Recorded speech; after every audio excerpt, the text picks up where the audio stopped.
Eu nunca vou esquecer do dia em que quase desmaiei na frente do meu computador velho. Eu cheguei em casa tarde, com cheiro de produto de limpeza nas mãos, a coluna doendo de tanto esfregar chão de mármore na mansão do Morumbi. Joguei a mochila num canto, passei a mão no rosto e fiquei olhando para aquela tela acesa, piscando, esperando eu tomar coragem de apertar o play. Naquele pendrive estava a gravação da câmera escondida que eu tinha colocado no quarto da pequena Isabela. E, olha, meu coração já sabia que eu não ia gostar do que estava prestes a ver. Antes de eu continuar, me conta aqui nos comentários de que cidade você está me ouvindo e como você está se sentindo hoje.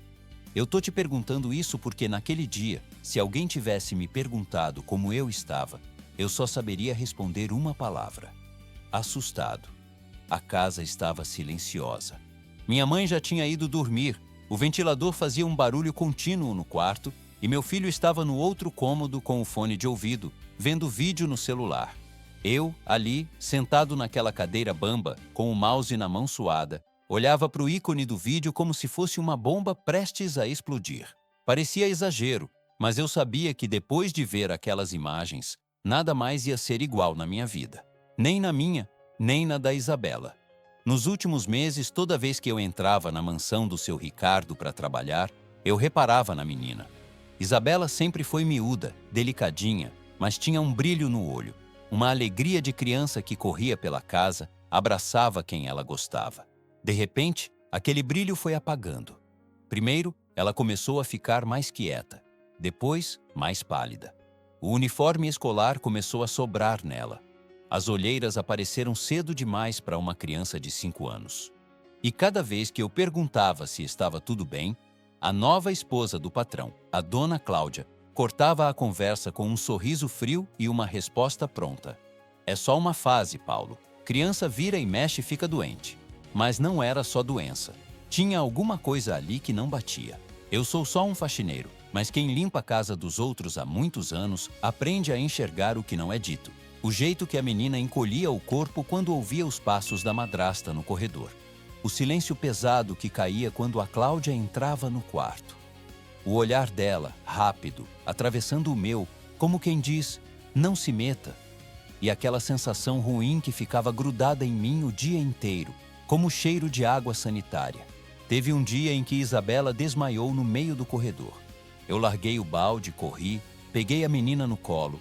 Ela estava molinha, gelada. Meu coração disparou. Gritei pela Cláudia. Ela veio andando, sem correr, como se aquilo fosse a coisa mais normal do mundo. Passou a mão na testa da menina, olhou para mim e falou: seca. É manha, Paulo. Criança faz isso para chamar atenção. Pode deixar que eu sei cuidar. Pegou a menina do meu braço, como se eu não tivesse serventia, e saiu andando, sem nem agradecer. Eu fiquei ali parado, segurando o nada, com vontade de gritar que aquilo não era normal, mas engoli seco. Funcionário pobre aprende a engolir muita coisa. Só que naquela noite, eu não engoli. Fui para casa com aquela cena martelando na minha cabeça. Deitei e não dormi.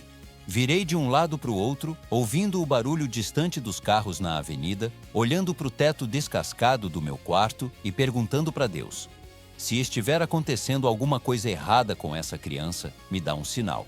Me mostra o que eu tenho que fazer. Quando o dia clareou, eu já tinha tomado uma decisão que poderia mudar toda a minha vida.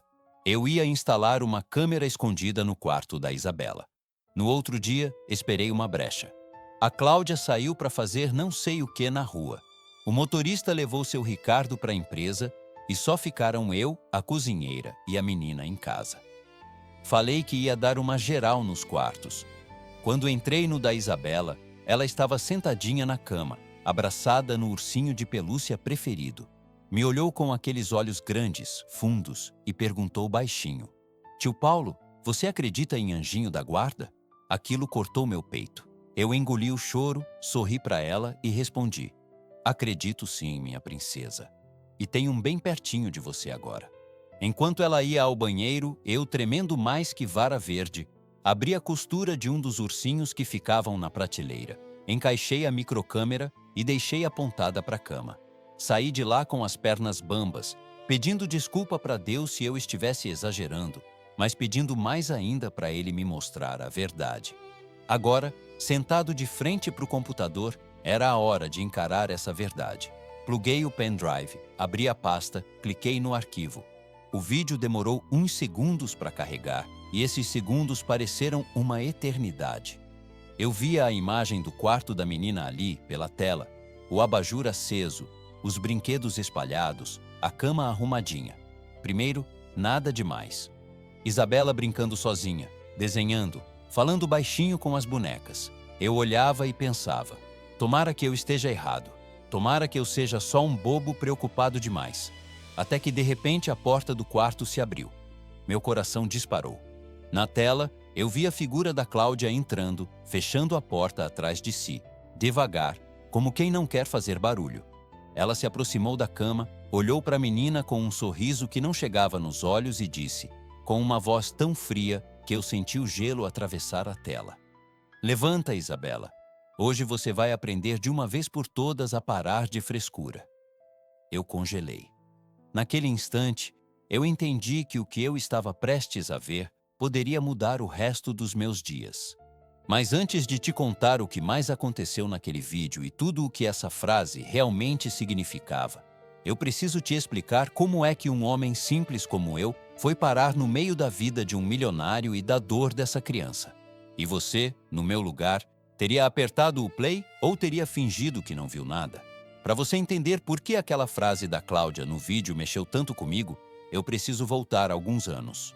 Preciso te contar como um homem simples como eu foi parar dentro de uma mansão no Morumbi, no meio da vida de um milionário e do destino de uma criança que eu aprendi a amar como se fosse da minha família. Eu sempre fui da faxina. Meu pai foi servente de pedreiro, minha mãe, diarista a vida inteira. Eu cresci ouvindo meu pai dizer: "Trabalho não mata ninguém, Paulo. O que mata é o desrespeito." Ele morreu cedo, cansado demais, e sobrou para mim ajudar minha mãe e depois criar meu filho. Na época, eu fazia bico em tudo quanto era lugar. Um dia, um conhecido meu falou: "Ô, Paulo, estão precisando de gente numa empresa de limpeza que atende uns prédios chiques aí. Vai lá, cara." Eu fui, fiz ficha, exame médico, aquelas coisas. Uma semana depois, a moça do RH me chamou. "Olha, Paulo, tem uma vaga num condomínio de alto padrão no Morumbi. É numa casa de família, serviço pesado, mas o salário é melhor que a média. Você topa?" Eu nem pensei duas vezes. Se é para trabalhar honestamente, eu topo. No primeiro dia, quando o carro da empresa me deixou na porta daquele condomínio, eu achei que tinha entrado num outro mundo. Ruas limpas, segurança na porta, casa que parecia hotel. A mansão do seu Ricardo se destacava até ali dentro. Portão enorme, jardim cheio de plantas que eu nem sabia o nome, carros caros na garagem. Toquei o interfone. Uma voz educada respondeu: "Pois não?" É o Paulo, da limpeza. Primeiro dia. O portão abriu e eu entrei, quase com medo de pisar. Quem me recebeu foi ela, Dona Helena. Cabelos castanhos presos num coque simples, vestido discreto, mas um sorriso que iluminava tudo. "Você que é o Paulo?" Ela perguntou se aproximando. "Sim, senhora." "Senhora, nada. Me chama de Dona Helena, tá bom? Seja bem-vindo à nossa casa. Aqui a gente trata funcionário como gente, porque é isso que vocês são." Aquilo me pegou de surpresa. Eu já estava acostumado com porta na cara, bronca por qualquer coisa. Ali não. Ela me mostrou a casa, explicou o serviço, me apresentou para a cozinheira, para o motorista, para a babá da época, a Silvana. E por último, me apresentou o dono da casa. Seu Ricardo descia a escada mexendo no celular, de terno, cara séria. "Amor", disse Helena, chamando ele. "Esse é o Paulo, vai cuidar da limpeza pra gente." Ele levantou os olhos rápido, deu um aperto de mão firme, mas sem muita conversa. "Seja bem-vindo, Paulo. Faz seu trabalho direitinho que não vai ter problema." Um homem direto. Não era grosso, mas também não era de muito sorriso. Quem deixava a casa leve era mesmo a Helena. Um tempo depois veio a notícia. Ela estava grávida. A casa se encheu de uma alegria boa. A babá ajudava a arrumar o quartinho, a cozinheira fazia bolo para comemorar e eu ficava ali, sempre que dava, passando pano e ouvindo as duas escolherem cor de enxoval, papel de parede, essas coisas. Um dia, Helena chegou perto de mim, acariciando a barriga já grande. Paulo, você tem filho, né? Tenho sim, um menino. Então você sabe. Ela sorriu. A gente acha que já sabe amar, mas quando vem um filho, é outro tipo de amor. Eu sorri de volta, com respeito, mas confesso que me emocionei. Quando a Isabela nasceu, parecia que o sol tinha entrado pela janela da casa. Eu não era da família, claro, mas, quando voltei para trabalhar depois do parto, a babá me mostrou uma foto da neném no celular. Olha aqui, tio Paulo, a coisinha mais linda. Eu fiquei olhando aquele rostinho pequenininho e pensei, essa menina vai ser muito amada. E foi. Nos primeiros anos eu via na prática. Helena era daquelas mães presentes. Brincava no chão, lia historinha, beijava a filha o tempo todo. Isabela cresceu ouvindo. Mamãe tá aqui, meu amor. Papai te ama. A casa tinha risada, tinha cheirinho de bolo no forno, tinha barulho de desenho animado ligado na sala.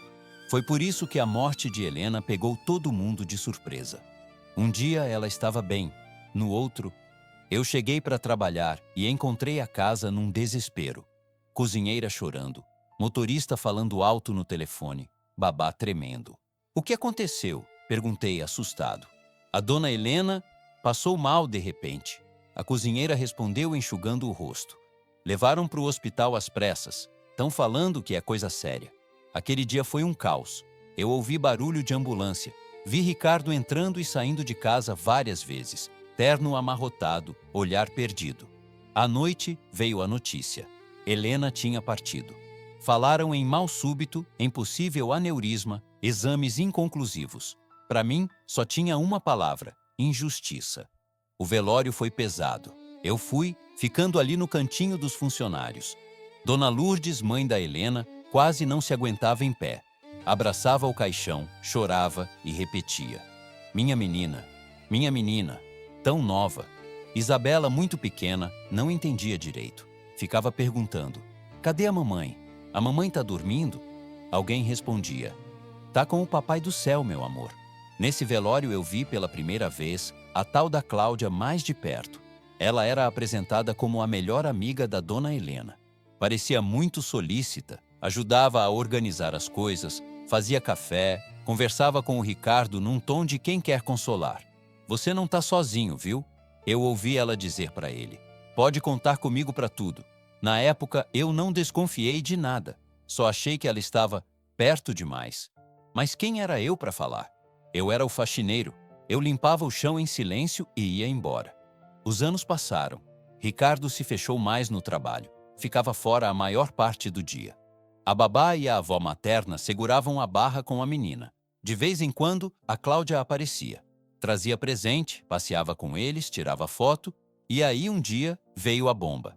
Cheguei para trabalhar e vi movimentação diferente. Flores novas, gente arrumada, uma mesa bonita na sala.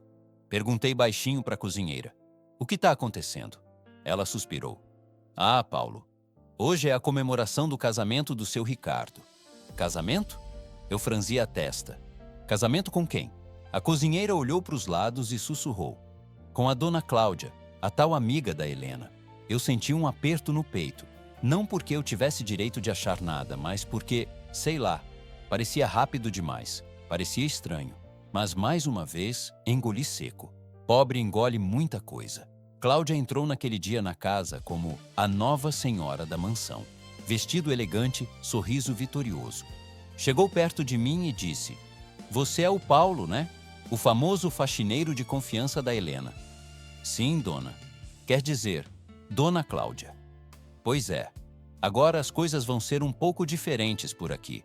Gosto de tudo muito limpo, muito no lugar.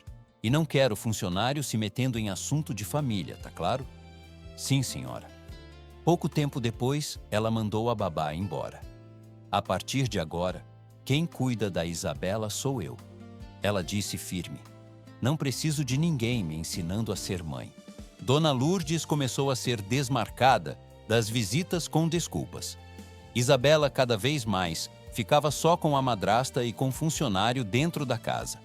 Naquele momento, eu ainda não imaginava o que ela seria capaz de fazer. Mas, se eu tivesse prestado mais atenção em alguns detalhes lá no começo, talvez eu tivesse entendido antes quando o sorriso daquela criança começou a apagar de verdade. Se essa história já está mexendo com você, fica comigo, porque na próxima parte eu vou te contar quando eu percebi, pela primeira vez, que a Isabela não era mais a mesma menina. E me diz uma coisa, você acharia natural um homem se casar com a melhor amiga da esposa morta em tão pouco tempo? Ou isso também te deixaria com a pulga atrás da orelha? Depois que o casamento do seu Ricardo com a Cláudia aconteceu, a casa mudou de jeito. Não foi de um dia para o outro, não. Foi como uma luz que vai sendo apagada devagar, sabe? Primeiro você acha que é só o tempo nublado, até perceber que alguém está girando o interruptor de propósito. Nos primeiros meses parecia tudo normal. A Cláudia fazia questão de se mostrar uma madrasta exemplar quando tinha visita. Isa, vem dar um beijo na mamãe, ela dizia, forçando a voz doce. Isabela vinha devagar, dava um beijinho rápido e se afastava. Na frente dos outros, Cláudia era só sorriso. Quando a visita ia embora, o sorriso sumia. Eu chegava de manhã, ainda com cheiro de café preto e pão com margarina na roupa, e encontrava a Isabela na sala, às vezes jogada no sofá, assistindo desenho sem prestar atenção direito. Bom dia, princesa. Dormiu bem? Eu perguntava. Ela dava de ombros. Tô cansada, tio Paulo. Cansada. Uma criança de 5 anos dizendo que tá cansada o tempo todo. Isso não é normal. Comecei a reparar em coisas pequenas. No prato dela sempre tinha pouca comida. Quase nada de arroz, quase nada de feijão. Era sempre franguinho seco, fruta cortada em pedaços minúsculos. Se ela pedia mais, vinha a bronca. Não, Isabela. Cláudia falava, firme. Lembra o que o médico disse? Você não pode engordar. Tem que cuidar da saúde. Só que a menina não tinha nem força para brincar direito. Que engordar o quê? O que ela precisava era de sustância. Um dia na Copa, vi a cozinheira montando um prato maior, com mais comida. É da Isabela esse? Eu perguntei, esperançoso. É, ou era para ser. Ela respondeu baixinho. Mas a dona Cláudia mandou diminuir. Disse que menina educada come pouco. A cozinheira suspirou. Tem coisa aí que eu não tô gostando, mas... Quem sou eu, né, Paulo? Esse quem sou eu doeu em mim, porque era o que eu também sentia. A gente via, sentia, mas parecia que não tinha direito de falar. Outra coisa que começou a me incomodar foram os remédios. No armário da cozinha apareceu uma caixinha nova, toda organizada, com vários comprimidos e frascos. Eu via a Cláudia pegando ali todo dia antes de subir para o quarto da menina. Uma vez, peguei Isabela segurando a barriga, encolhida num canto do sofá. Tá doendo, meu amor? Eu perguntei, abaixando para ficar na altura dela. Tá, ela falou quase sussurrando. Queima aqui dentro. Quando eu tomo o remedinho... Que remedinho? Um que a tia dá. Diz que é para eu ficar quietinha para não incomodar. Quase na mesma hora, Cláudia apareceu na porta. Parecia que ela tinha um radar para quando a menina começava a falar comigo. Isa, levanta, tá na hora do seu remédio. Ela me olhou, estreitou os olhos. Paulo, termina lá o serviço da área externa, por favor. Deixa que eu cuido dela. Aquele deixa que eu cuido vinha com um recado. Não se meta. Outro ponto que me deixou ainda mais com a pulga atrás da orelha foram as visitas da Dona Lourdes. Antes, a avó vinha quase toda semana. Trazia bolo simples, pão caseiro, fruta. Sentava no chão para brincar com a neta. Depois do casamento com a Cláudia, isso foi diminuindo. Um dia, eu estava varrendo a entrada quando vi Dona Lourdes chegando com uma sacolinha de plástico, ofegante, apoiando a bolsa no braço. Bom dia, Paulo. Ela disse sorrindo, mas já meio preocupada. A Isabela tá aí? Vim ver minha menina. Tá sim, Dona Lourdes. Vou avisar lá dentro. Entrei e encontrei Cláudia na sala, mexendo no celular. Dona Cláudia, a mãe da Dona Helena chegou. Tá lá no portão. Ela torceu a boca. De novo? Sim. Fala pra ela que hoje não vai dar. A Isabela tá descansando. Não quero ela agitada. Diz que eu ligo outro dia. Mas ela já veio lá da Zona Leste. Cláudia levantou o olhar, gelado. Eu falei não, Paulo. Você trabalha aqui ou quer discutir ordem? Engoli seco. Fui até o portão. O sorriso de Dona Lourdes morreu quando me viu voltando sozinho. E aí, filho? Então, dona Lourdes, a dona Cláudia disse que hoje a Isabela está descansando. Pediu para a senhora não se preocupar, que ela liga outro dia. Os olhos dela marejaram. Ela balançou a cabeça devagar. Entendi. Ficou uns segundos em silêncio, apertando a sacola contra o peito. Tá bom, Paulo. Obrigada. Não é culpa sua. Quando ela virou as costas e foi embora, de passo arrastado, deu uma vontade enorme de gritar. Volta! A senhora tem que entrar! Mas eu fiquei parado, com a vassoura na mão, me sentindo a pessoa mais covarde do mundo. As coisas foram piorando com o tempo. Isabela começou a faltar muito na escola. Quando ia molinha, de olheira, sem ânimo. A professora chegou a comentar comigo um dia na saída, quando fui levar uns materiais até o carro do motorista. Você trabalha com a família da Isabela, não trabalha? Trabalho sim, professora. Ela anda muito triste, desatenta, sonolenta. Já falamos com o pai, mas ele diz que está tudo sob controle. Eu respondi, sem coragem de falar o que eu via por dentro da casa. Ele é um homem ocupado. Homem ocupado. Essa frase ficou ecoando na minha cabeça. Ocupado demais para ver a própria filha murchando. Teve um dia específico que me marcou. Eu nunca esqueço. Eu estava passando pano no corredor, perto do quarto da Isabela. A porta estava fechada. De repente, ouvi um choro abafado. Eu não quero... Por favor, tia. Cala a boca, Isabela. Reconheci a voz da Cláudia. Você não manda em nada aqui. Quem manda sou eu. Tá doendo? Vai doer mais se você continuar com essa frescura. Você quer que seu pai ache que você é doente? Quer que ele fique cansado de você também? Eu parei, com o rodo na mão. Senti minhas pernas tremerem. Cheguei mais perto da porta. O choro continuava, baixinho. Eu levantei a mão, quase batendo. Mas o medo veio. E se eu batesse e ela virasse para mim dizendo que eu estava invadindo privacidade? E se ela falasse para o patrão que eu estava escutando atrás da porta? E se eu perdesse o emprego? Fiquei ali paralisado. Alguns segundos depois, silêncio. A porta se abriu arrastando. Cláudia saiu ajeitando o cabelo, como se nada tivesse acontecido. Quando me viu, deu um sorriso falso. Tá tudo bem, Paulo. Criança é chorona mesmo. Não se preocupa. A Isabela. Eu sei o que eu tô fazendo. Ela cortou com firmeza. Vai cuidar do seu serviço. Depois que ela desceu as escadas, eu não aguentei. Entrei no quarto devagar. Isabela estava sentadinha na cama, com os olhos vermelhos. O que foi, princesa? Ela levantou a manga do pijama e me mostrou o braço com marcas de dedo, vermelhas. Eu tropecei. Ela disse rápido, como se tivesse decorado. Naquele dia, eu cheguei em casa com a cabeça pegando fogo. Jantei sem sentir o gosto da comida. Minha mãe percebeu. O que foi, meu filho? Tá tão calado? Nada, mãe. Coisa de trabalho. Coisa de trabalho não. Eu te conheço. Tem coisa errada aí. Eu virei para ela e falei tudo de uma vez. Sobre a Cláudia, sobre os remédios, sobre as visitas da avó barradas, sobre o choro atrás da porta. Minha mãe ouviu sem me interromper. No fim, colocou a mão no meu braço e disse com a voz firme: Paulo, tem coisa que pobre até pode aguentar calado, mas maldade com criança, isso não é uma delas. Naquela noite, deitado na minha cama simples olhando para o teto, eu fiz uma promessa silenciosa.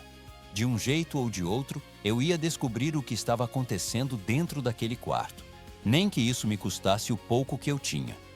Eu só não imaginava que, quando eu finalmente tomasse coragem para agir, a verdade que eu ia ver na tela do meu computador seria muito pior do que tudo que eu tinha imaginado. E você, no meu lugar, teria batido naquela porta naquele dia? Ou também teria sido paralisado pelo medo de perder o emprego? Quando eu dei play de novo e ouvi a Cláudia dizer: Levanta, Isabela. Hoje você vai aprender a parar com essa frescura. Eu senti um gelo correndo pelas costas. A câmera pegava o quarto inteiro, mas o que mais doía era o tamanho daquela menina na beira da cama, abraçando o próprio pijama como se quisesse sumir. Na imagem, Isabela levantou devagar. Tia, eu tô com dor. Ela murmurou. Dor coisa nenhuma. Cláudia rebateu. Você inventa para seu pai sentir pena. Ela abriu a gaveta, pegou um frasquinho, encheu uma colher. Abre a boca. Eu não quero. Queima aqui dentro. A menina levou a mão à barriga. Cláudia segurou o queixo dela com força. Você quer que seu pai canse de você igual cansou da sua mãe? Hein? Abre essa boca. Quando ouvi isso, aqui no meu quarto simples, eu levei a mão à cabeça. Usar a morte da mãe para controlar uma criança? Aquilo não era só nervoso, era crueldade. Na tela, Isabela engoliu chorando, começou a tossir. Pronto, Cláudia falou seca. Se você se comportar, amanhã eu dou menos. Se fizer drama, eu aumento a dose. Ela puxou a coberta e jogou em cima da menina. Antes de sair, ainda avisou. Fica quieta. Quanto menos você falar, melhor para todo mundo. A porta fechou. O quarto ficou em silêncio, só com o choro baixinho da Isabela, abraçada no ursinho que escondia a câmera. Eu pausei o vídeo. Minha mão tremia em cima do mouse. Eu voltei um trecho, vi de novo. Prestei atenção no jeito que ela apertava o queixo da menina, no tom de voz, nas palavras sobre o pai. Não era um dia ruim, era um jeito de tratar, um método para fazer a criança se sentir um peso. Meu primeiro impulso foi pegar o celular e ligar para o seu Ricardo na hora. Mas junto veio a pergunta. Ele vai acreditar em quem? No Paulo da faxina ou na esposa nova? Eu pensei no aluguel, na minha mãe, no meu filho. Pensei em como é fácil a palavra de um pobre virar mentira na boca de gente rica. Foi nessa hora que minha mãe apareceu na porta. Paulo? Ela chamou. Que cara é essa, meu filho? Ela viu a imagem congelada da menina chorando. Essa é a filha do teu patrão, não é? O que está acontecendo aí?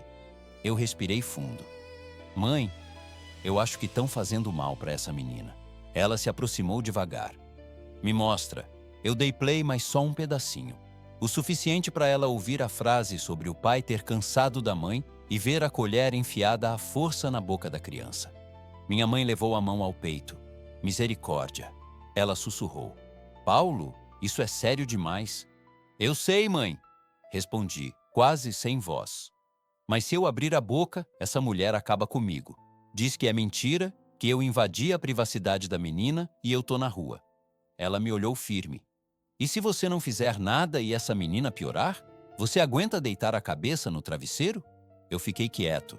Não tinha resposta. Ela sentou do meu lado na cama. A gente é pobre, meu filho, mas não é cúmplice. Ela disse. Pede sabedoria para Deus. Mas uma coisa eu te garanto. Depois que a gente vê uma coisa dessas, não dá mais para fingir que não viu.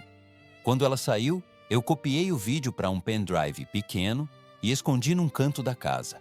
Apaguei do computador com medo de alguém mexer. Deitei, mas cada vez que fechava o olho era a imagem da menina chorando que vinha na minha mente.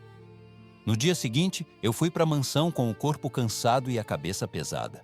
Assim que entrei, vi Isabela no sofá, abraçada num travesseiro.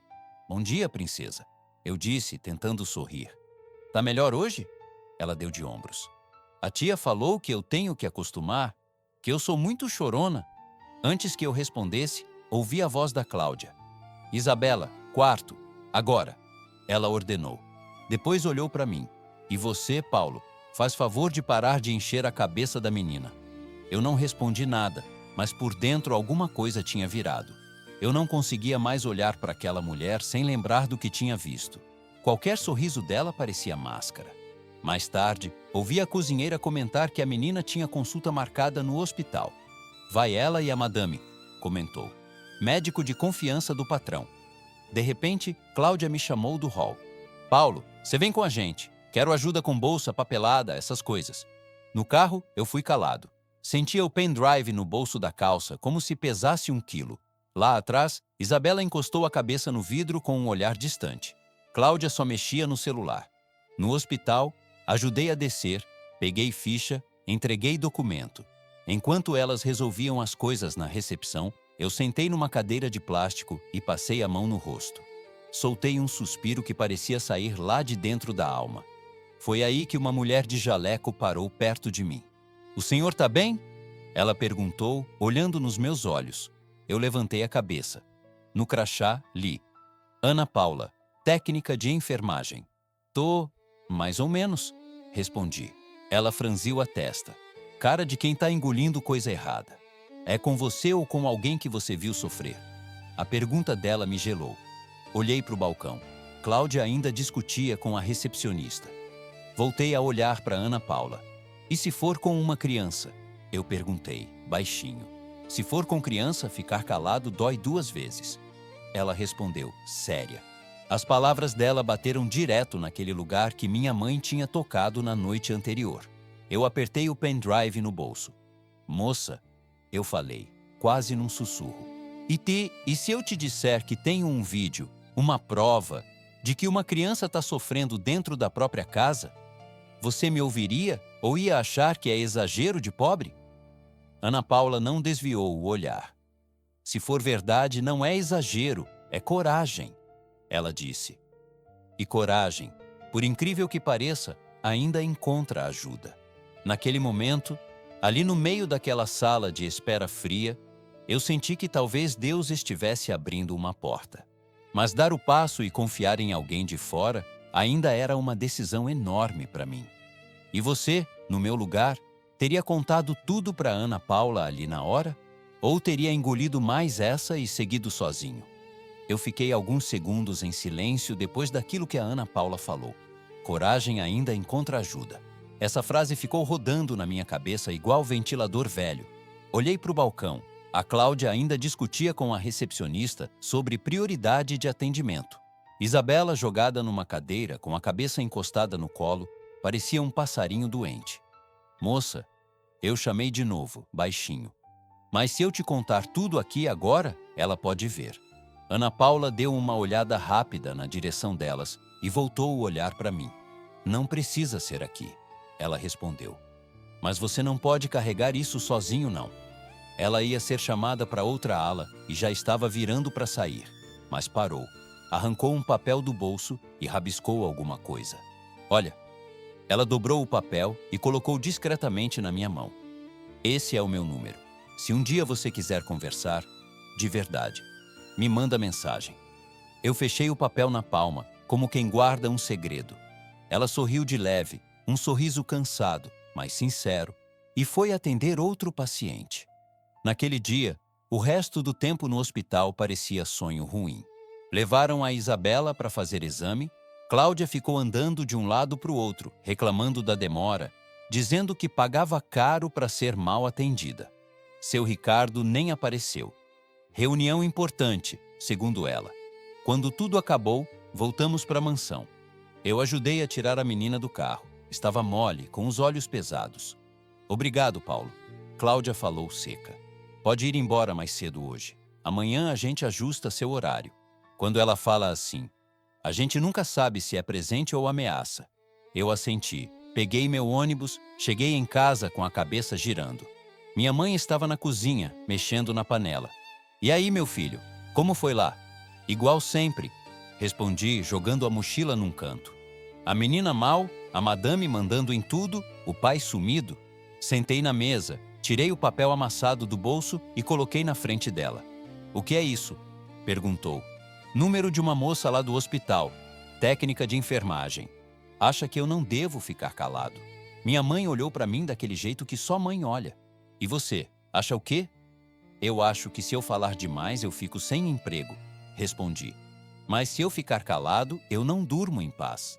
Ela suspirou. Então escolhe qual dor você consegue carregar. A da barriga vazia, Deus dá um jeito. A da consciência pesada, essa é mais difícil. Fiquei olhando para o papel. Lembrei dos olhos da Ana Paula, da forma como ela me encarou sem desviar, sem rir do medo de um faxineiro. Peguei o celular. O que você está fazendo, Paulo? Minha mãe perguntou. Tentando parar de ser covarde, mãe. Mandei mensagem meio sem jeito. Oi, aqui é o Paulo, aquele do hospital. Desculpa incomodar. Não deu 2 minutos e ela respondeu. Oi, Paulo. Não incomoda, não. Fiquei pensando em você. Conseguiu respirar melhor? Tive vontade de rir. Eu nem lembrava a última vez que alguém tinha perguntado se eu estava respirando melhor. Mais ou menos. Acho que preciso te mostrar uma coisa. Mas é sério, muito sério. Ela demorou um pouco mais para responder dessa vez. Se é sobre a criança que você comentou, eu topo ouvir. Mas não aqui por mensagem. Lugar público, tá? Pode ser amanhã, depois do meu plantão? Tem uma pracinha perto do hospital. banco de cimento, pé de árvore. Você conhece? Eu podia ter desistido ali. Podia ter apagado tudo. Mas alguma coisa dentro de mim já tinha virado chave. Eu respondi que sim. No outro dia, saí da mansão direto para o ponto combinado. Cheguei primeiro, me sentei no banco, olhando as crianças brincando no parquinho, correndo, gritando, vivendo o que a Isabela não estava podendo viver. Pouco tempo depois, vi Ana Paula vindo de longe. Cabelo preso num coque simples, mochila nas costas, uniforme ainda no corpo. Não era mulher de novela, dessas montadas. Era mulher de verdade, dessas que a gente vê no ônibus com olheira de cansaço, mas um olhar inteiro. Oi, Paulo, ela disse sentando do meu lado. Oi, obrigado por ter vindo. Eu que agradeço você confiar, respondeu. Por alguns segundos, ficamos em silêncio. Eu mexia no pendrive no bolso. Ela olhava para as crianças na praça. Eu trabalho há mais de 10 anos em hospital público e convênio, ela começou. Já vi muita coisa. Criança doente de verdade. Criança inventando dor para chamar atenção. Mas também já vi criança sendo machucada dentro de casa. E os adultos em volta fingindo que não é nada. E isso aí eu não engulo mais. Aquilo me deu coragem. Tirei o pendrive do bolso. Aqui, eu disse. Tem um pedaço do que eu te falei. Não é tudo, mas é o suficiente para você entender. Ela apontou para a lan house do outro lado da rua. Vamos ali, tem computador. A gente vê e apaga o histórico depois. Entramos juntos. O lugar cheirava a pastel e refrigerante. Jovem jogando, gente imprimindo boleto atrasado. Alugamos um computador no fundo. Quando o vídeo começou, eu fiquei olhando mais para Ana Paula do que para a tela. Vi o rosto dela mudar. Primeiro, um estranhamento. Depois, raiva. Os olhos encheram d'água quando ouviu a frase sobre o pai cansar da filha igual da mãe. Ela fez um gesto involuntário, levando a mão à boca. Quando terminou, ela ficou alguns segundos em silêncio. Tirou o fone, respirou fundo. Isso não é só grosseria. Ela falou baixo. Isso é abuso emocional. E eu quero entender que remédio é esse que ela está enfiando na menina. Você acredita em mim? Perguntei, quase com medo da resposta. Ela virou o rosto, me olhando firme. Paulo, depois desse vídeo, se eu não acreditasse em você, eu não podia mais usar esse jaleco. Eu senti uma coisa quente subir pelo peito. Um alívio misturado com uma gratidão que eu não sabia explicar. O problema, ela continuou, é que não basta um funcionário pobre falar que a madrasta maltrata. Você sabe como é, né?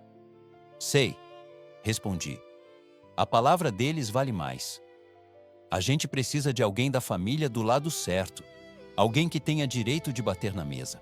Na mesma hora, me veio a imagem da Dona Lourdes, com a sacolinha na mão, sendo mandada embora do portão. A mãe da Helena, eu falei. A avó da Isabela. Ela ainda vê a menina? Quase não. A Cláudia vive inventando desculpa. Então é com ela que a gente tem que falar primeiro. Ana Paula concluiu. Antes de qualquer coisa grande, a gente precisa de um coração de avó sabendo da verdade. Saímos da lan house já com o céu escurecendo. Na porta, ela parou e segurou meu braço. Paulo, você tem noção do risco que está correndo? Tenho. Posso perder tudo. Você já perdeu alguma coisa? Já, muita coisa. Então pensa, se a gente conseguir salvar essa menina, talvez dessa vez você ganhe em vez de perder. Eu olhei para ela. Vi cansaço, mas vi fé. Não fé de igreja, de placa. Fé dessa que sustenta quem vê sofrimento todo dia e ainda assim não vira pedra. Obrigado, Ana, eu disse. Você não sabe o bem que está me fazendo. Ela sorriu, meio sem graça. Quem sabe um dia você me conta com calma da sua vida também. Não só da do patrão. Um dia eu conto. Respondi. Se sobrar tempo entre uma faxina e outra. Voltando para casa naquele ônibus cheio, eu encostei a cabeça no vidro e pensei. Fazia tempo que eu não sentia alguém do meu lado, de verdade.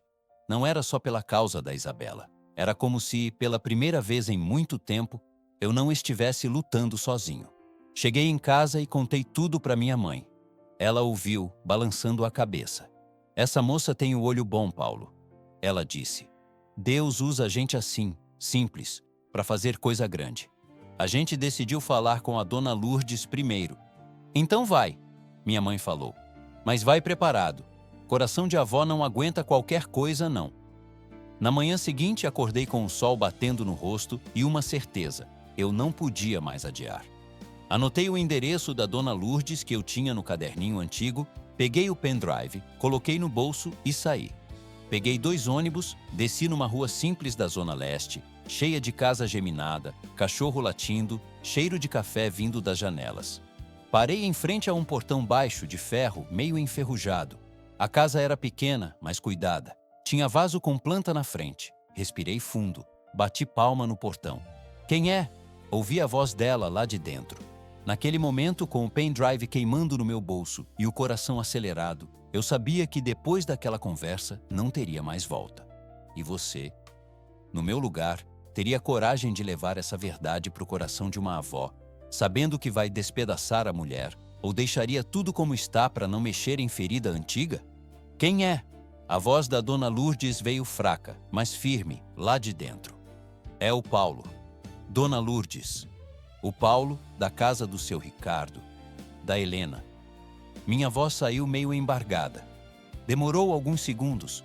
Ouvi o arrastar de chinelo, chave virando, trinco abrindo. Quando o portão se abriu, ela apareceu. Menor do que eu lembrava, mais curvada, cabelo bem preso num coque simples, óculos na ponta do nariz. Mas o olhar era o mesmo, aquele misto de tristeza antiga e coragem teimosa. "Oh, meu filho," ela falou assim que me reconheceu. "Quanto tempo? Entra, entra." Entrei na casinha. Sala pequena, sofá gasto, uma estante com fotos. Logo de cara, vi uma foto grande da Helena, sorrindo, com a Isabela bebê no colo. Aquilo já apertou meu peito. "Senta aqui." Ela apontou para o sofá. "Quer um café?" "Não, senhora." "Obrigado." "Que história é essa de você aparecer aqui assim do nada? Aconteceu alguma coisa com a minha neta?" Ela perguntou, diretona. Eu respirei fundo. "Aconteceu, Dona Lourdes. Ou melhor, tá acontecendo faz tempo, e eu demorei demais para vir aqui." Ela se sentou de frente para mim. "Então fala, porque a agonia de avó é bicho que não dá para alimentar muito tempo, não." Eu tremi a mão e tirei o pendrive do bolso. Coloquei em cima da mesinha. "Antes de falar, eu preciso te mostrar uma coisa. A senhora tem computador?" "Não tenho, não." Ela balançou a cabeça. "Mas meu neto do meio tem, ali no quarto. Vou chamar ele." Ela chamou o rapaz, que devia ter uns 20 e poucos anos. Ele trouxe o notebook, a gente ligou na mesa da sala. Eu pedi para ele deixar a gente sozinhos depois de conectar tudo.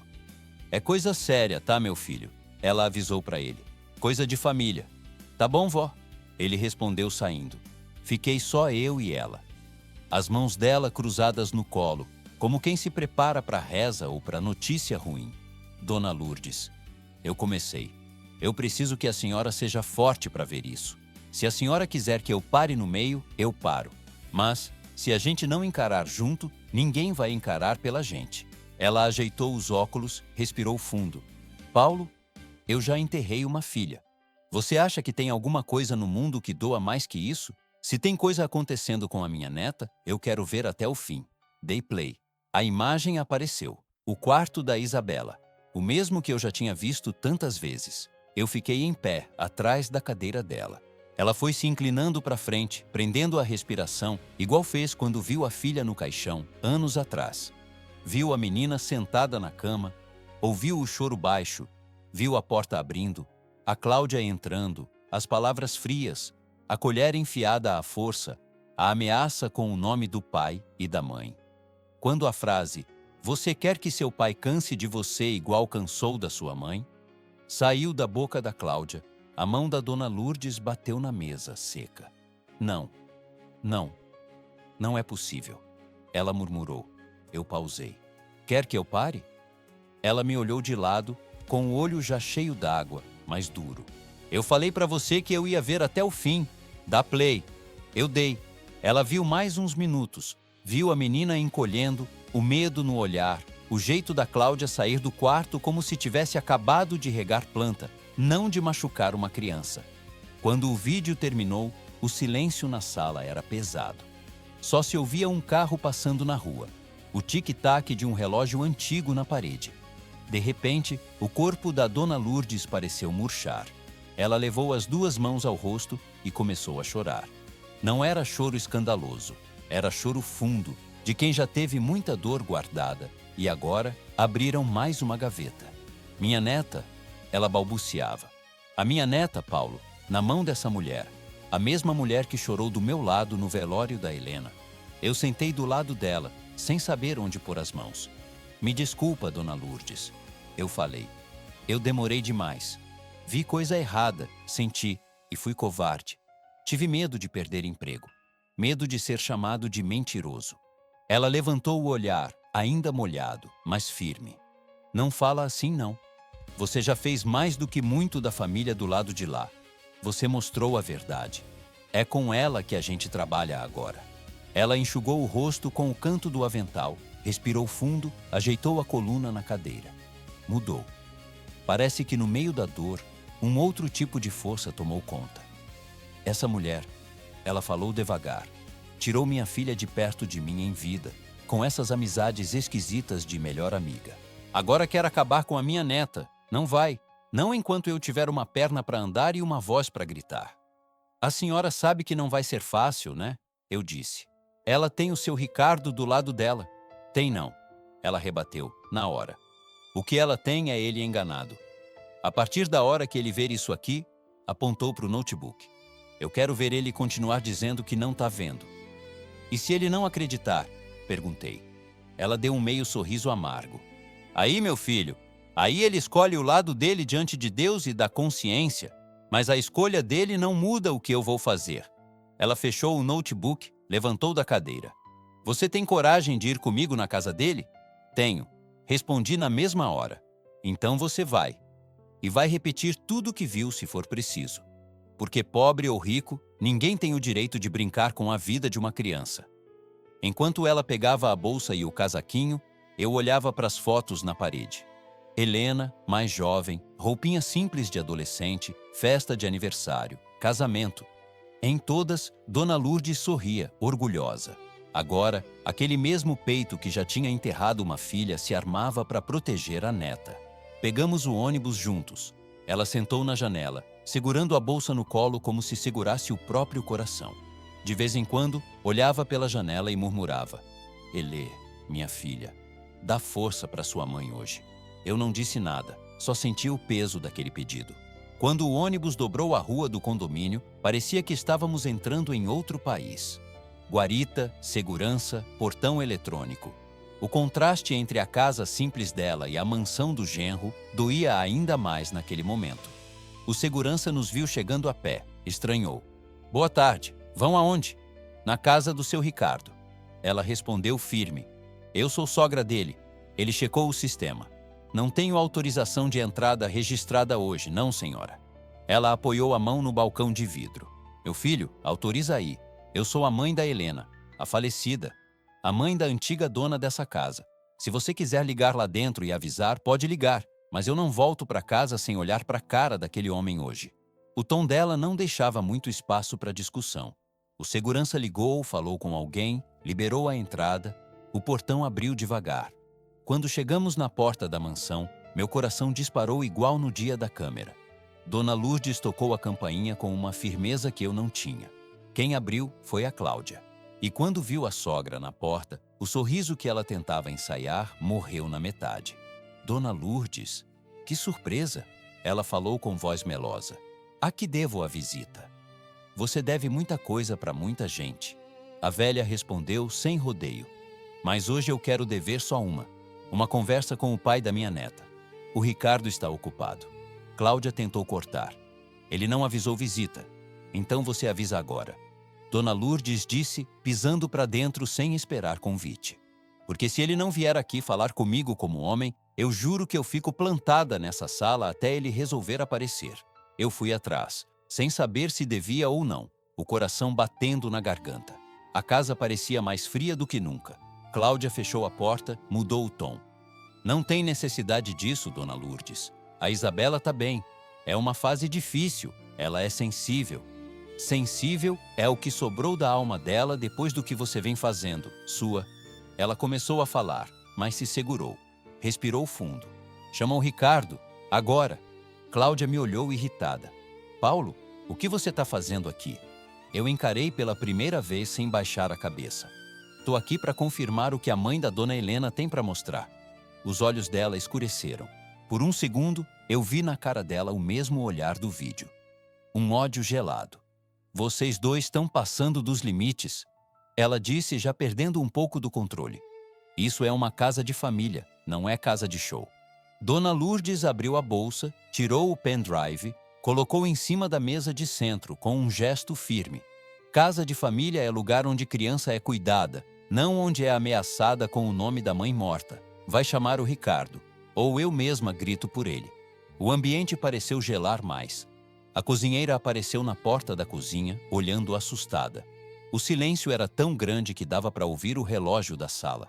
Lá em cima, escutei o barulho de passos pesados descendo a escada. Era o seu Ricardo, vindo, sem saber que naquele dia, a vida dele ia virar ao avesso. Ele apareceu no topo da escada, afrouxando a gravata com expressão cansada. Mãe da Helena? Ele falou surpreso. O que a senhora está fazendo aqui sem avisar? Dona Lourdes se virou devagar, levantou o queixo e disse: Tô aqui para te perguntar, olhando nos seus olhos, se você sabe o que anda acontecendo com a sua filha dentro dessa casa. E você? Acha que ele já sabia lá no fundo e não queria ver? Ou acha que ainda estava completamente cego pelo teatro da nova esposa? Quando a Dona Lourdes perguntou aquilo para o Ricardo, olhando direto nos olhos dele, o silêncio que caiu na sala dava para cortar com faca. Ele desceu os últimos degraus devagar, confuso, ajeitando a gravata. Como assim? O que anda acontecendo com a minha filha? Ele franziu a testa. A Isabela tá doente, sim, mas está sendo acompanhada, tá medicada. A Cláudia cuida dela o tempo todo. Cláudia se apressou em chegar perto dele, colocou a mão no braço dele como quem protege. Amor, eu ia te avisar que ela veio, mas... Ela fez um ar magoado. A mãe da Helena chegou aqui já gritando, me acusando, dizendo que eu tô maltratando a Isabela. Você acredita nisso? Dona Lourdes deu um passo à frente. Eu não cheguei gritando coisa nenhuma. Eu cheguei pedindo para olhar na sua cara, Ricardo. Ela falou, porque eu tenho coisa para te mostrar. Coisa que você precisava ter visto faz tempo. Ela pegou o pendrive na mesinha, levantou na altura do rosto dele. O que é isso? Ele perguntou. É a verdade, respondi, pela primeira vez me metendo diretamente. Uma parte dela, pelo menos. Ele olhou para mim como se só então tivesse me visto. Paulo, você também está nessa confusão? Ele perguntou, impaciente. Alguém pode, por favor, explicar com calma o que está acontecendo na minha casa? Cláudia respirou fundo, como se estivesse juntando forças para fazer um papel muito sofrido. Eu vou explicar. Ela disse, tocando no peito. A sua ex-sogra apareceu aqui do nada, trazendo esse dispositivo, sei lá o que é isso, dizendo que tem vídeo meu maltratando a Isabela. E esse funcionário, ela apontou para mim, parece que está ajudando ela nessa história absurda. Ela me olhou com um desprezo que eu já conhecia. Eu sempre desconfiei, Ricardo, continuou.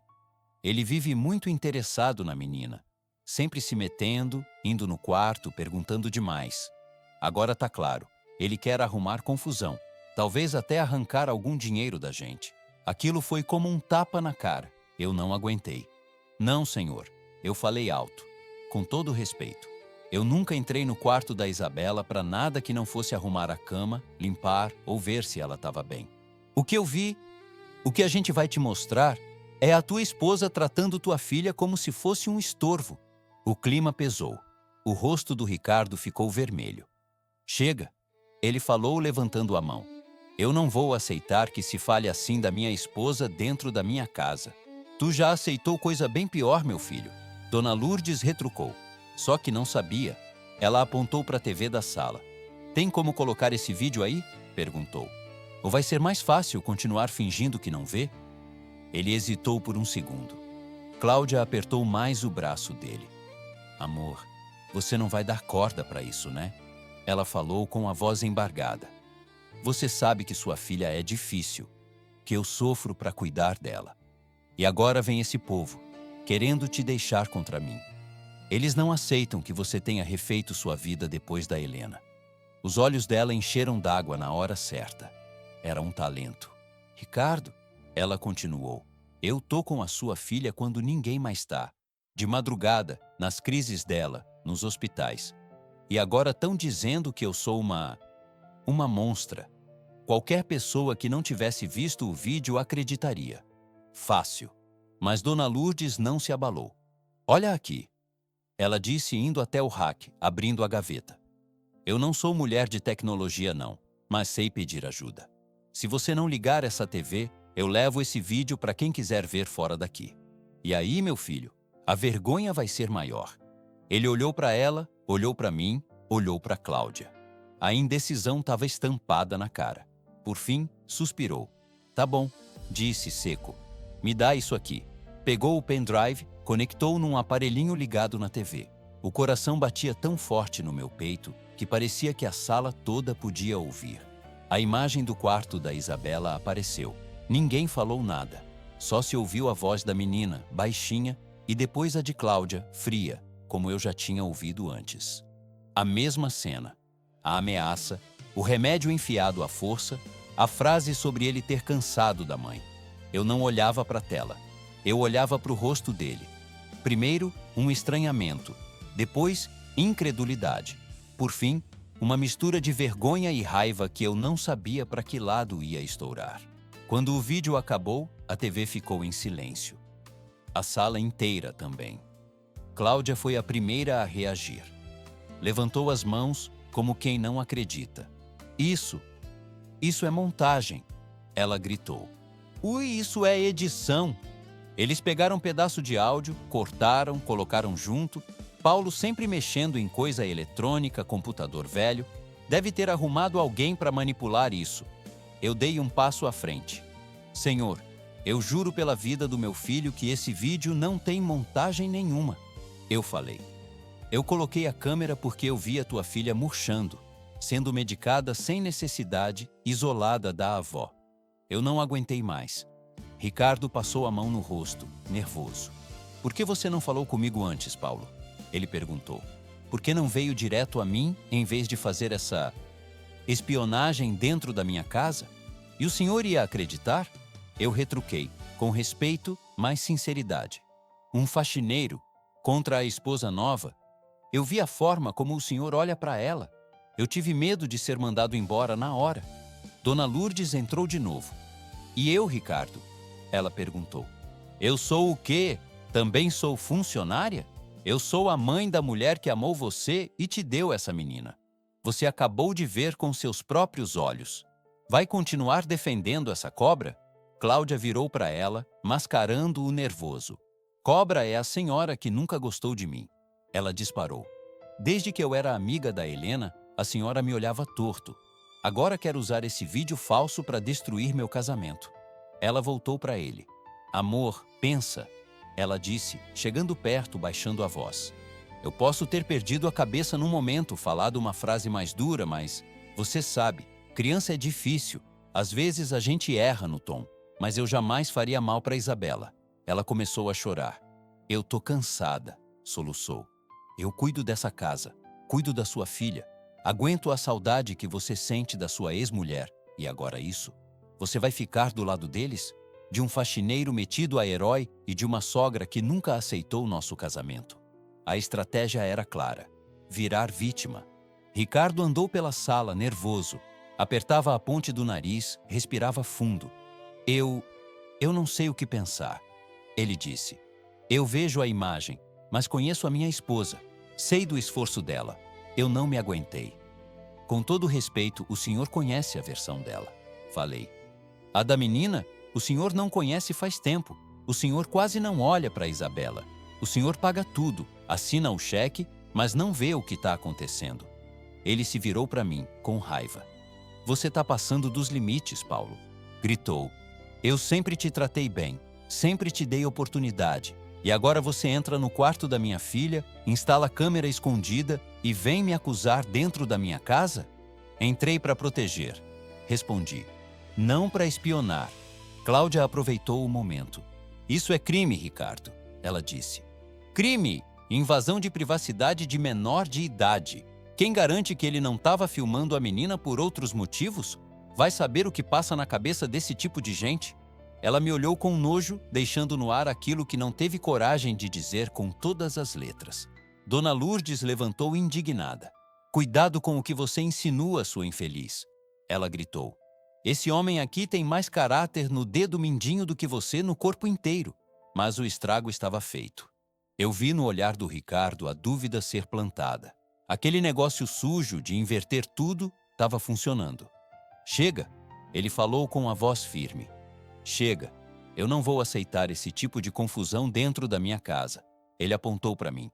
Paulo, a partir de hoje você não trabalha mais aqui. Eu não posso ter um funcionário que se acha no direito de filmar minha filha e se meter na minha família desse jeito. Eu vou acertar suas contas e você some da minha vida. Senti as pernas falharem. Seu Ricardo, por favor. Eu tentei. Não faz isso. Se o senhor quiser, eu vou embora. Mas leva esse vídeo para um médico de confiança, para alguém neutro. Pelo amor de Deus, olha para tua filha. Eu disse que acabou, ele berrou. E eu tô sendo até bonzinho em não chamar a polícia agora. Fiquei quieto, não porque eu concordasse, mas porque eu vi que, naquele momento, qualquer palavra a mais seria jogada fora. Dona Lourdes então chegou perto dele. Ficou de frente, bem perto, como mãe que olha no rosto do genro e do homem que ajudou a criar. Você está escolhendo um lado hoje, Ricardo, ela disse, num tom tão calmo que dava mais medo do que se tivesse gritado. Não é entre mim e a Cláudia, não. É entre a verdade e o conforto. Eu tô indo embora. Mas eu não vou parar por aqui. Ela pegou a bolsa, me chamou com o olhar. Eu, com o coração em pedaços, segui. Antes de sair, ainda ouvi a Cláudia dizer em voz alta para todo mundo ouvir. Graças a Deus esse sujeito vai embora. Eu sempre achei estranho esse apego dele com a menina. Ainda bem que você abriu o olho, amor. A porta se fechou atrás de mim com um estalo que pareceu ponto final. Eu saí daquela mansão com as mãos vazias, sem emprego, com a reputação manchada. E pior, com a sensação de que tinha jogado a última carta e perdido. No ponto de ônibus, sentei no banco de cimento e desabei. Chorei como criança. Lembrei da cara da Isabela me abraçando nos corredores, do jeito que me chamava de tio Paulo. Lembrei do olhar dela na última vez que eu vi. E se agora a Cláudia descontar tudo nela? Pensei. E se eu tiver piorado a situação? Voltei para casa arrastado. Minha mãe me abraçou na porta, sem nem perguntar. Parecia que já sabia. Eu contei tudo, entre soluços. Ela me ouviu, me deu um copo d'água, fez carinho na minha cabeça, como quando eu era menino. Filho, às vezes quando a gente puxa a tampa do lixo, o cheiro ruim sobe e muita gente fecha o nariz para não sentir. Ela falou. Mas o lixo já estava lá antes, você não colocou, só mostrou. À noite, deitado na cama, olhando o teto, eu pensei em desistir de tudo. De história de herói, de justiça, de fazer o certo. Eu era só um faxineiro desempregado agora, com nome sujo numa mansão rica, com medo da vingança de uma mulher cruel. Foi nesse buraco que meu telefone tocou. Era uma mensagem. Ana Paula. Fiquei sabendo que você foi mandado embora. Me conta o que aconteceu. Olhei para aquela tela iluminando o quarto escuro e pensei, talvez eu ainda não estivesse tão sozinho quanto parecia. E você? Se no lugar de Ricardo tivesse visto aquele vídeo, teria duvidado do funcionário e ficado com a esposa? Ou teria tido coragem de aceitar que a verdade podia estar vindo justamente da boca do mais simples da casa? Eu fiquei olhando para a tela do celular um tempo, sem responder. A mensagem da Ana Paula piscando. Fiquei sabendo que você foi mandado embora. Me conta o que aconteceu. Eu não fazia ideia de como ela tinha descoberto tão rápido. Mas pensando bem, notícia ruim corre ligeiro. Ainda mais quando a gente é pobre e o rico faz escândalo. Respirei fundo e respondi. Ele viu o vídeo, mandou eu embora. E a mulher ainda insinuou coisa podre a meu respeito. Tô com medo pela menina. Ela demorou um pouco. Depois veio outra mensagem. Você tá em casa? Sim. Me manda o endereço. Tô saindo do plantão. Passo aí. Minha mãe do quarto perguntou. Quem é meu filho? A moça do hospital, mãe. A Ana Paula.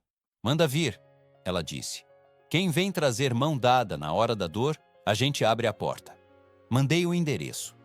Uns 40 minutos depois, ouvi bater no portão. Fui abrir. Lá estava ela, com uniforme ainda, cabelo meio solto, cara de cansada, mas com aquele olhar inteiro, firme. Oi, Paulo. Ela disse, já me medindo com os olhos. Tua cara tá pior do que eu imaginava. Tentei brincar. Obrigado pelo elogio. Ela deu um sorrisinho de canto de boca. Posso entrar? Claro. Apresentei minha mãe, que já veio toda cuidadosa. Entra, minha filha. Senta aqui. Quer um café, um bolo, um prato de comida? Aceito um café. Ana respondeu. Hoje o plantão foi puxado. Ela sentou na mesa da cozinha, olhando para os lados. Sua casa é simples, mas tem um clima bom, ela comentou. A gente sente quando a casa tem paz. Minha mãe sorriu. Paz quem traz é Deus, minha filha. Mesa humilde, mas coração limpo. Depois do café, eu contei tudo. Desde a chegada da dona Lourdes na mansão, o vídeo na TV, as acusações, a demissão, as insinuações sujas da Cláudia, o Ricardo me mandando embora como se eu fosse um criminoso. Ana ouvia tudo calada, só balançando a cabeça de vez em quando. Quando eu terminei, ela suspirou. E você tá com vergonha de quê, Paulo? Ela perguntou. Sei lá, respondi. De ter perdido o emprego, de ter mexido num vespeiro de rico, de no fim das contas parecer que só atrapalhei. Ela me olhou com um misto de dureza e carinho. Você atrapalhou foi o plano de uma pessoa má, só isso. Minha mãe entrou na conversa. Ele tá com medo da Cláudia descontar na menina agora? Ana assentiu. Eu também tô, disse. E é por isso que a gente não pode parar aqui. Mas como? Perguntei. Ele me mandou embora, não quero ouvir. Ela me pintou de doido, de perigoso. Ela ficou alguns segundos pensando. Paulo começou. Você lembra o nome completo do médico que atende a Isabela? Não sei de cabeça, não. Mas já ouvi a cozinheira falar em Dr. Arnaldo alguma coisa. E é sempre no mesmo hospital. Tá? Ela respondeu. Vou tentar descobrir. Mas antes disso, tem uma coisa que a gente precisa fazer. O quê? Ela se virou para minha mãe. A senhora se importa da gente fazer uma oração aqui? Não é por religião, não. É por força mesmo. Minha mãe sorriu com o olho brilhando. Minha filha, se tem uma coisa que essa casa faz é orar. A gente deu as mãos ali mesmo, na mesa da cozinha. Eu, que não sou de falar muito com Deus em voz alta, fiquei quieto, ouvindo. Ana orou simples, sem palavra bonita. Deus, o Senhor sabe tudo que está escondido. Vê essa menina lá dentro. Vê esse homem aqui que está sendo injustiçado. Vê essa avó que está sofrendo. Mostra pra gente o caminho. A gente não precisa vencer na justiça dos homens, não. Mas a gente precisa salvar essa criança. Quando ela terminou, eu estava com a garganta apertada. Amém. Foi o máximo que consegui dizer. Ela apertou minha mão. Agora a gente respira e espera o próximo passo. Mas sem cruzar os braços. 2 dias se passaram. Eu estava em casa mexendo num currículo para tentar achar outro serviço quando meu celular apitou. Era a cozinheira da mansão, a dona Marta, com quem eu ainda mantinha contato escondido. Paulo, a menina passou mal de novo. Falam que foi coisa séria. Levaram para o hospital às pressas. Meu coração disparou. Na mesma hora, escrevi para Ana. A Isabela foi internada de novo, grave. Você tá no plantão? Veio resposta rápida. Tô entrando agora. Se for no hospital de sempre, eu vejo. Eu não consegui ficar sentado. Andava de um lado para o outro no quarto, igual leão em jaula. Minha mãe na sala rezava o terço. Um tempo depois, outra mensagem da Ana. Ela tá aqui, muito caída. Cláudia grudada, não sai de perto. Tô tentando entender a medicação. Eu respondi, se cuida, não faz nada que vá te prejudicar. Ela mandou um áudio, baixinho, cheio de barulho de hospital ao fundo.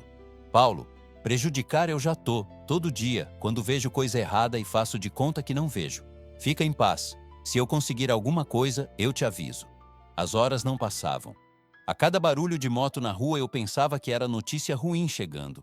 Até que já de noite o celular tocou. Era a ligação dela. Atendi com o coração na boca. Fala, Ana. Tô no intervalo rápido.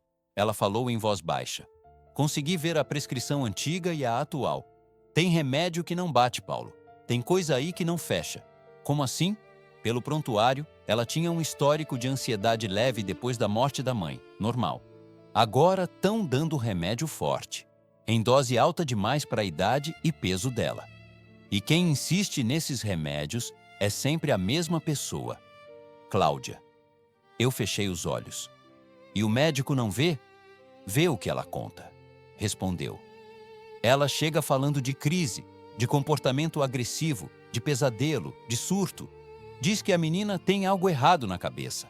Aí o cara, confiando, aumenta a medicação. Mas no fundo, o que eu tô vendo mais é uma criança dopada. E o Dr. Arnaldo? Ele tá de plantão hoje. Eu fui até ele, como quem não quer nada, com a desculpa de checar dosagem. Ela disse. Joguei uma isca. Perguntei se ele já tinha visto a menina acordada, interagindo, sem remédio. Ele estranhou. Acho que nunca. Você contou tudo? Ainda não, respondeu. Eu não posso chegar do nada acusando esposa de paciente.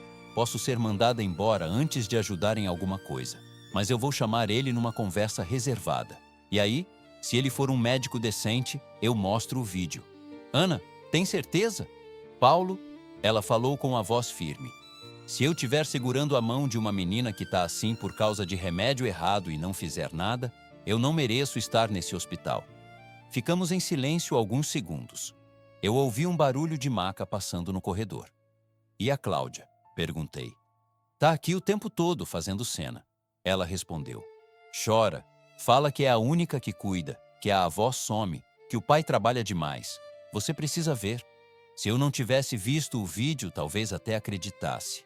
Ela suspirou. Vou ter que desligar. Já me chamaram de novo. Oro aí por mim, que eu oro por vocês. Tamo juntos. Eu disse. Qualquer coisa me liga, mesmo que seja de madrugada. Desliguei e fiquei um tempo sentado na beira da cama, olhando pro nada. Minha mãe entrou devagar. Notícias? A menina tá muito mal, mãe, respondi. A Ana acha que é remédio errado. E hoje o médico talvez veja a verdade. Ela se sentou do meu lado. Passou a mão na minha cabeça, como fazia quando eu era criança. Olha que coisa, ela murmurou. Você perdeu o emprego, foi humilhado. Mas Deus pegou todo esse sofrimento e jogou na mão de uma pessoa que conhece de remédio, de hospital, de gente. Às vezes, a justiça vem por caminhos que a gente não espera. Eu respirei fundo. Eu só peço que não seja tarde demais para Isabela. Naquela noite, eu não dormi direito. A cada cochilo, eu via o rosto da menina na maca, cheia de fios, os olhos apagados. Misturava na cabeça a imagem dela correndo no jardim, rindo, chamando o tio Paulo, com aquela outra, dopada, indefesa.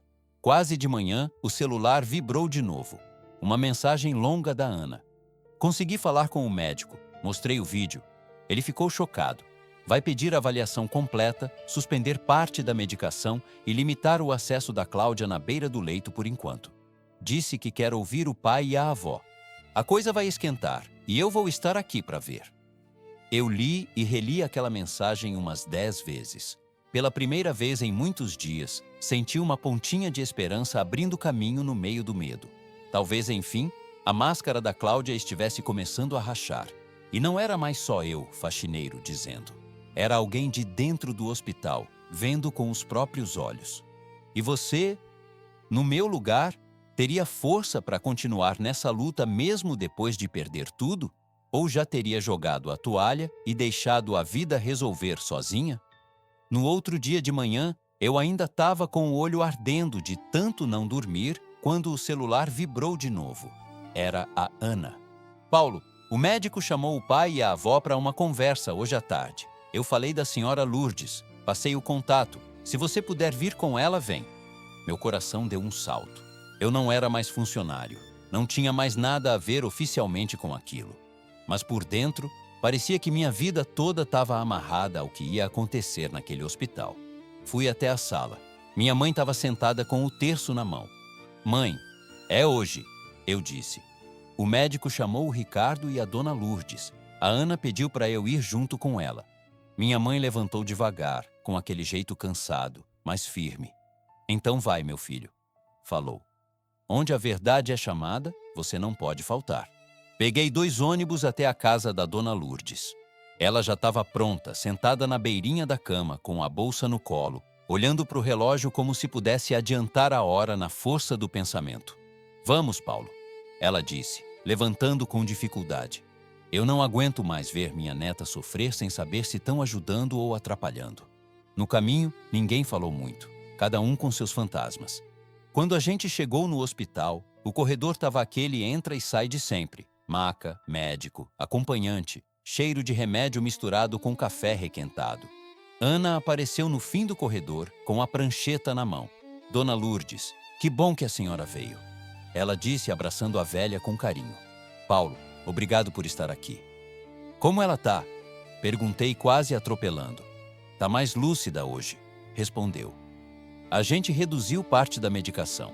Ela ainda tá fraca, mas é outra criança comparado a ontem. Só de tirar o excesso já deu diferença. Me deu um nó na garganta só de imaginar o que aquela menina não tinha passado calada. O Dr. Arnaldo chamou vocês para conversar numa sala reservada. Ana continuou. Ele também chamou o pai. A outra fez uma pequena careta. Já está aqui, fazendo cena desde cedo. Entramos numa sala pequena com uma mesa, 4 cadeiras e um armário. Parecia mais uma salinha de reunião do que de hospital.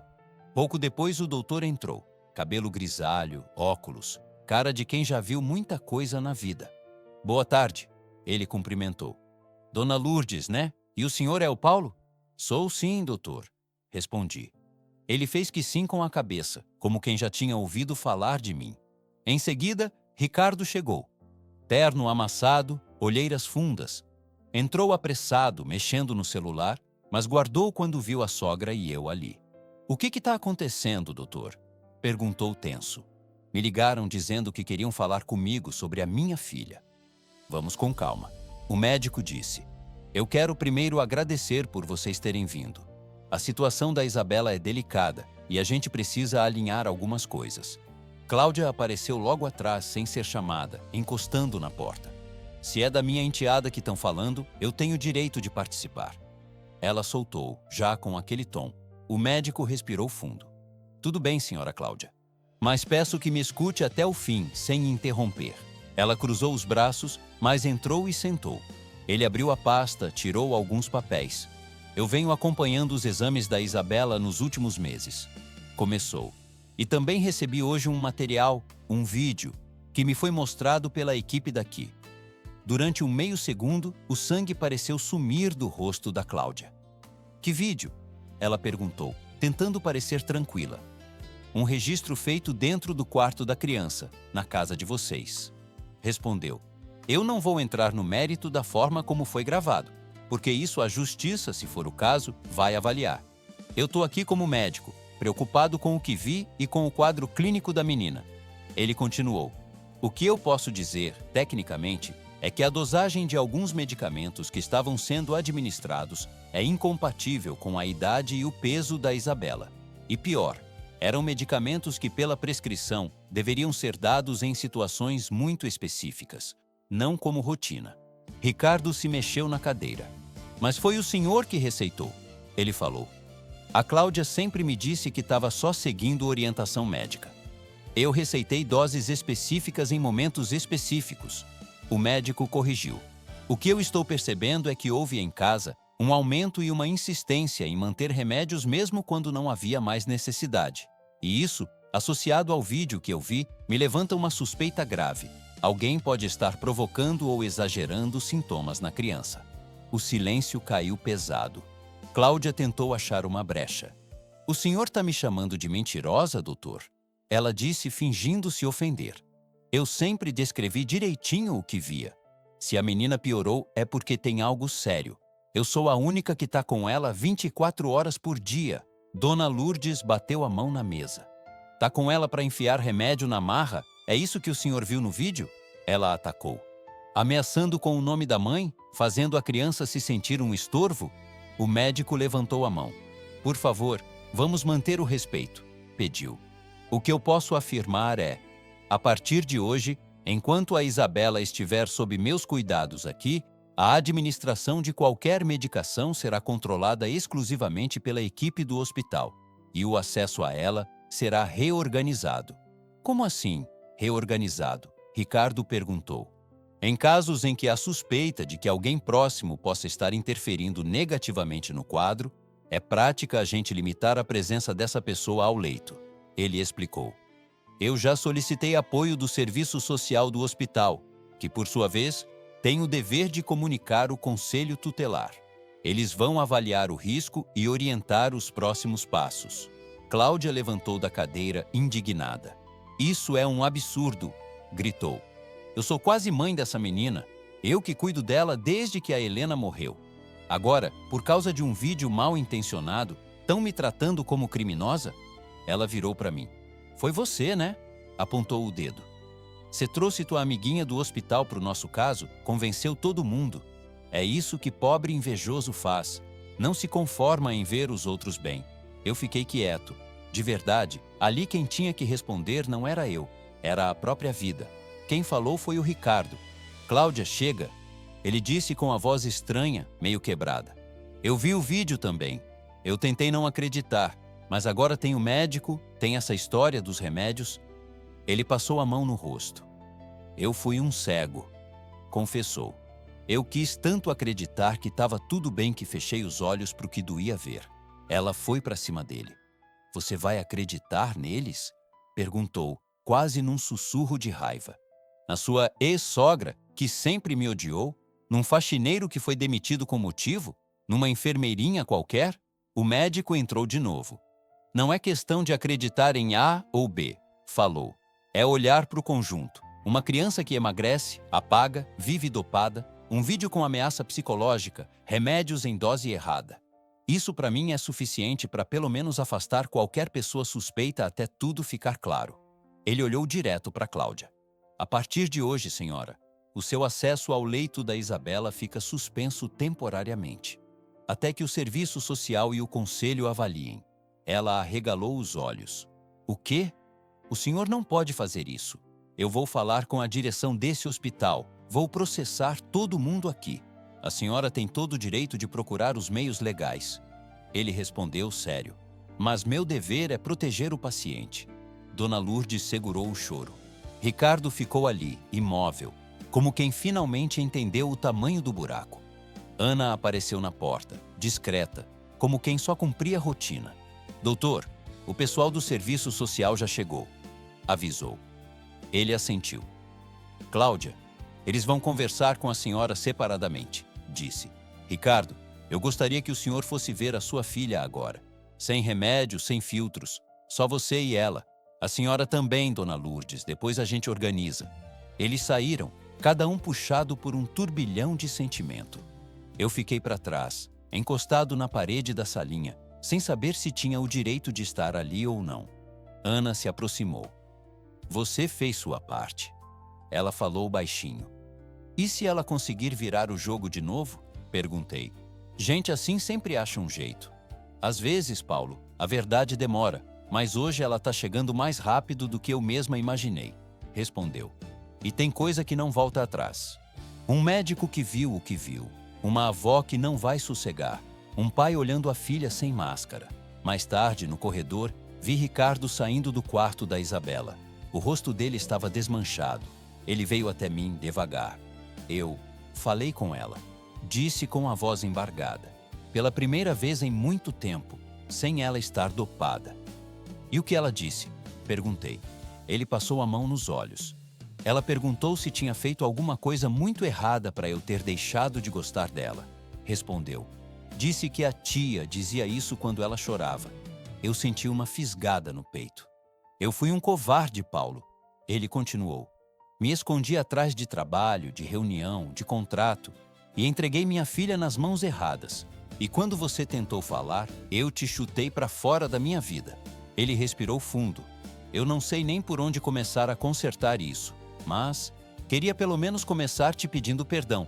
Eu balancei a cabeça, ainda magoado, mas entendendo o peso daquilo. Perdão não muda o que passou, seu Ricardo. Eu respondi.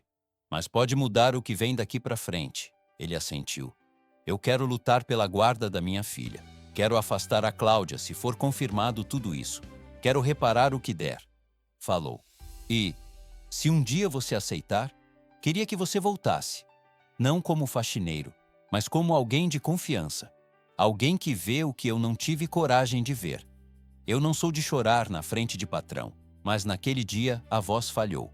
Eu preciso de um tempo para pensar, respondi. Ainda dói tudo o que aconteceu, mas, pela Isabela, eu não fecho nenhuma porta. Ele colocou a mão no meu ombro, sem aquela superioridade de antes. Eu entendo, disse. E de verdade, obrigado por não ter desistido da minha filha quando eu desisti de enxergar. Naquele dia, voltei para casa com o coração numa mistura estranha de tristeza, alívio e esperança. Eu sabia que ainda tinha muito caminho pela frente. Papelada, processo, laudo, decisão. Mas pela primeira vez, senti que a vida estava, aos poucos, se posicionando do lado da verdade. O que eu não imaginava é que, junto com a recuperação da Isabela, Deus ainda guardava para mim um recomeço que eu nunca sonhei. Um recomeço de família, de trabalho e até de amor. Na próxima parte, eu vou te contar como a gente conseguiu, aos poucos, reconstruir essa história partida. A menina, o pai, a avó, eu e a Ana também. E você? Me diz com sinceridade, se estivesse no meu lugar, conseguiria perdoar um homem que te jogou na rua para proteger uma mentira? Ou seu coração fecharia a porta de vez? Passaram alguns meses desde aquele dia no hospital. Muita coisa aconteceu nesse meio tempo. Dessas coisas que a gente nem sempre vê no jornal, mas que mudam o rumo da vida de uma família inteira. A primeira boa notícia veio devagarinho. A Isabela começou a ganhar cor. A cada visita da Dona Lourdes, a cada ligações que eu recebia da Ana, eu ouvia hoje ela comeu melhor, hoje ela deu risada, hoje ela brincou um pouquinho. Parecia pouco. Mas, para quem viu aquela menina apagada, era milagre. Teve um dia em que a Ana me mandou uma foto pelo celular. A Isabela, ainda magrinha, mas sentada na cama do hospital, com um desenho na mão. Embaixo, a mensagem.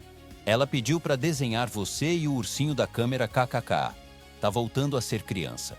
Eu olhei aquela foto e chorei quieto no canto da sala. Não era choro de desespero, era de alívio. Como se alguém tivesse tirado um saco de cimento de cima do meu peito. A Cláudia. Bem, a vida tratou dela do jeito que trata quem pisa nos outros. Eu não vou entrar em detalhe de processo, documento, audiência, porque isso aí é coisa que se resolve devagar, em papel timbrado. O que importa é que, aos poucos, ela foi afastada da vida da Isabela. A máscara caiu. E quando cai, não tem tanto dinheiro, salto alto ou maquiagem que segure. O Ricardo, por sua vez, teve que descer alguns degraus. Desceu do salto do empresário intocável para o chão duro da culpa. Ele me procurou de novo, com o tempo. Paulo, ele falou um dia, sentado na mesa da minha cozinha, tomando café coado no pano. Eu achava que mandava em muita coisa, mas percebi que eu não mandava nem em mim. Deixei a minha filha nas mãos erradas porque era mais fácil não enxergar. Eu fiquei olhando para ele. Aquele homem de terno caro, sentado no banco simples da minha casa, cheio de remendo na parede, parecia mais humano do que nunca. O importante é o que o Senhor vai fazer daqui para frente, eu respondi. Porque culpar o passado a gente até consegue. O difícil é mudar o presente. Ele sorriu de canto de boca. Eu queria que você voltasse, disse. Não como faxineiro, como alguém de confiança. Quero reorganizar a casa, a empresa, a minha vida. Quero ter gente perto de mim que não tenha medo de me dizer a verdade, por mais que doa. Eu olhei para minha mãe, que escutava da pia, fingindo que não escutava. Ela só levantou a sobrancelha, do jeito que sempre fez quando queria me lembrar. Decisão é sua. Eu volto. Eu disse por fim, mas com uma condição. Qual? Ele perguntou. Respeito. Respondi. Respeito com a minha função, com a minha família, com o que eu falo. Eu não vou ser mais o homem invisível que só limpa canto de parede. Se eu enxergar coisa errada, eu vou falar. Se for para ser mudo, eu prefiro ficar aqui, na minha casa simples, ganhando menos, mas dormindo em paz. Ele assentiu, emocionado. Fechado, falou. E se um dia eu esquecer disso, você pode me lembrar. Aos poucos, as coisas foram se ajeitando. Isabela teve alta. Foi morar um tempo com a avó, para se fortalecer num ambiente sem sombra ruim. Era bonito ver as duas juntas. A menina voltando a correr pelo quintal, a velha fazendo bolo simples, contando histórias da mãe. Um dia fui visitar. Cheguei e ouvi a voz fininha dela, lá nos fundos. Tio Paulo, ela gritou, correndo em minha direção. Você viu que eu tô comendo tudo agora? A vovó falou que eu tô ficando forte igual menina de novela. Ela me abraçou com aquele jeito apertado que criança tem quando confia. Eu vi, minha princesa, respondi. Esse sorriso aí vale mais do que qualquer mansão desse mundo. Dona Lourdes apareceu na porta, enxugando a mão no avental. Viu? Ela disse orgulhosa. A carne tá voltando para essas perninhas. Aqui ela come feijão, arroz, ovo frito, banana amassada. Nada de remédio para ficar quieta. Rimos os três. Era riso de vitória, riso de sobrevivência. E a Ana? Bom, a Ana foi ganhando espaço no meu coração sem fazer força. A gente começou tomando café depois do plantão, falando da Isabela, falando da vida. Um dia ela veio almoçar em casa. Outro dia eu fui buscar ela no hospital para voltar junto. Outra hora já estava ajudando meu filho com um trabalho da escola. Um domingo, minha mãe puxou conversa comigo na cozinha. Essa moça gosta de vocês, viu? Ela falou mexendo no molho de macarrão. Do jeito certo, do jeito que soma. Eu sei, mãe. Respondi, meio sem graça. Mas você sabe, eu já apanhei tanto da vida que às vezes dá medo de ser feliz. Ela sorriu. Felicidade também dói no começo, meu filho. Coração desacostumado estranha, mas depois aprende a bater no compasso certo. O pedido de namoro veio simples, do meu jeito atrapalhado. Ana, eu falei um dia depois de deixar ela na porta de casa. Eu não sou homem de flor, de presente caro, de restaurante chique, mas sou homem de palavra. Você toparia caminhar comigo, do meu lado? Com pouco luxo, mas muito respeito? Ela riu, aquela risada cansada e bonita. Paulo, eu trabalho em hospital, respondeu. Eu não quero luxo, não. Eu quero paz. Se for para ter isso do teu lado, eu topo. O tempo passou. Não foi tudo perfeito, não. Ainda teve audiência, depoimento, advogado, lágrima, medo. Teve noite que a gente pensou que a justiça dos homens ia falhar.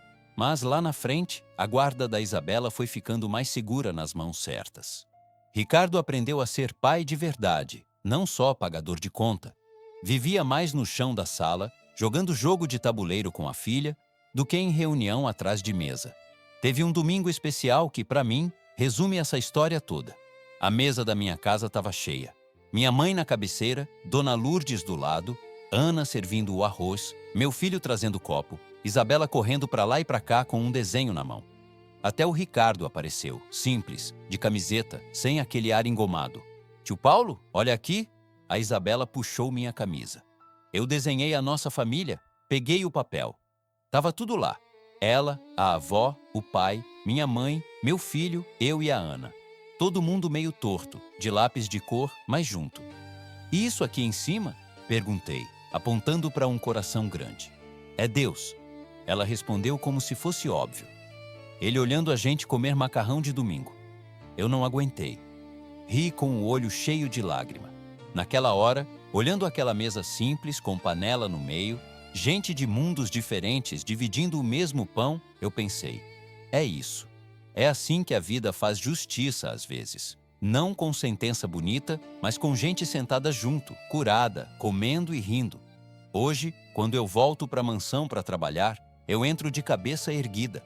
Não sou mais só o homem do pano e do balde. Sou o Paulo, aquele que viu, que não se calou, que quase perdeu tudo, mas ganhou uma família maior do que poderia imaginar. E toda vez que a Isabela me abraça no portão e fala, tio, fica um pouco, eu agradeço a Deus por não ter virado o rosto quando a dor dela começou a aparecer. Se você ouviu essa história até aqui, eu te agradeço de coração. Me conta, o que você achou? Você conhece alguém que já passou por algo parecido, de ser acusado quando só queria ajudar?